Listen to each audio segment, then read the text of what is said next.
Hello. Welcome to my channel, my dear friends. My name is Avilash and I'm a trader next door. In this video, I'll be analyzing the chart of euro dollar. So, if you're watching my videos for the first time, you can subscribe to my channel for regular market analysis. So, let's get started. And first of all, my dear friends, a very happy new year. And this is my second video of 2023 because the first video was of gold today. Okay, anyways, this is my first day. So first of all, let's look at the forexfactory.com because today we have got some news coming up, and that is ISM manufacturing PMI, job openings, and most importantly, we can see FOMC. And on Friday we have NFP coming up. So usually we do not get to see much movement during the first week of January, but this year is different. From day one only we are getting too much volatility in the market. So yes, today also market will be volatile during the news, so please be careful. And it's the 4-hour chart of DXY US dollar currency index in front of us.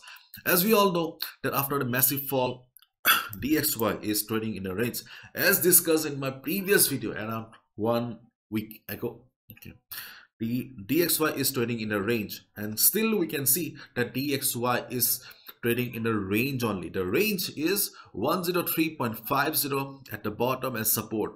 You can see 103.50 is acting as a beautiful support for DXY, and we have 105 to 105.30 as the resistance for DXY right now. And I have also mentioned one thing, that we need something big fundamentally to break the range here. And yes, I think that we have the news this week that will bring some changes on the chart of DXY. Either we'll get to see market breaking the support of 103.5 going down, or DXY will try to recover. So the news or the events will be very important for DXY. Is the 4-hour chart of Euro USD in front of us.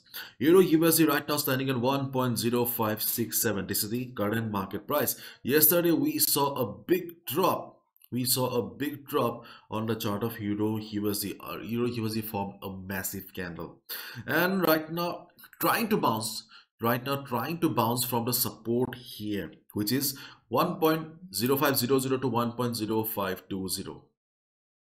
I updated on the pro trader group about this support. Okay, anyways, from this support we could see the market bounce, but the question is that there is no sign of good recovery yet. You can see that market has formed 4 to 5 candles, but more or less there is no proper recovery or signs of selling. Okay, more or less it is trading in a range only for the last couple of hours.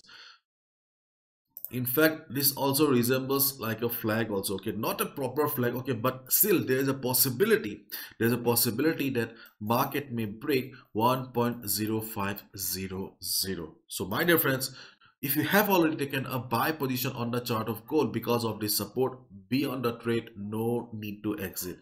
But in case market breaks during the day, if you see market breaking 1.0500, you can go for a sell position again, and your target will be 1.0440. This will be your target. Okay, because we have got next support around 1.0435, 1.0400. If market bounces from 1.0435, 1.0400, you can go for a buy. But if market breaks the present support, you can go for a sell as well. So you can go for a sell below this level, and if market bounces from here, you can go for a buy from here as well. So these two are the trading opportunities if you see Euro USD going down. On the other hand, during the day, if you see Euro USD going up, okay, if Euro USD starts going up, then observe the market around 1.0617 to 1.0625. The reason is previous support around this level, previous support to act as resistance around this level, as well as we have got some Fibonacci retracement, which is the 50%. So if market goes up, observe the market around this level 1.0617, 1.0625. If you see market struggling around this level, if you see market reversing from this level, you can consider taking a sell position as well. Keep in mind that you should not look for or expect a complete trend reversal. At least you can expect a profit of 20-25 pips if market reverses. You can go for a quick sell. But don't forget to follow proper risk management. See, this is my analysis. I can be wrong as well. No trader is 100% accurate. And my dear friends, again I'll repeat, news is coming up, so please be careful during the news. Beginners, new traders, try to avoid taking any position during the news. Okay, you can observe the market because observation will give you experience, which is very important. But try to avoid taking any position during the news.